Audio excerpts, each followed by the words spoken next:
Ibudau Yotningthau Harauba Committee Hairok Part 1 amasung Part 3 gi chahi tarabanga chutna President oina thau puramba Hairok Part 1 Haitu Popi Mamang Lekaidagi Khundrakpam Manglin Singna Laikidabagi ngasi ahanba kumonda committee asigi hojiki thau puriba singna Laikidrabagi mafamda haikat lekat tamduna ikai khumnaba utkri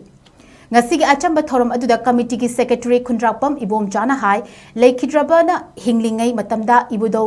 Yotningthau Harauba Committee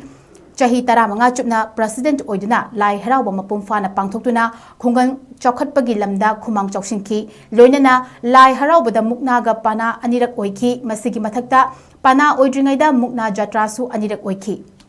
Manglemna Hinglingai Matamda Miyamgi Chokhat Thorangda Luchingba Oinasu Tabakaya Taurangki Manipur Lengaki Veterinary Department da Tabak Toduna Sasan Kayabu Laying Bagi Tabaksu Taurangki Mahagna Laikidaba Asina Ibudau Yotningthau Harauba Committee Hairok Part 1 amasung Part 3 gida Natana Kungang Asida Mensinba Ngamlaroidaba Ahoba Ama Oihauri Haiba Wafamsu Thamki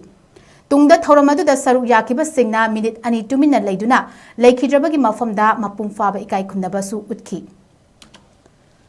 Ndamada Rubalina Amana Kangaudana Laikidre Mahak Ibudau Yotningthau Harauba Committee gi President Chahi Taramangarom Oibiduna Harauba Mapumfana Pangtokuna Kungang Chokhatpagi Kumang Choksinki President Oibatanapana Mahak Mungagi Panasu Anirak Oiki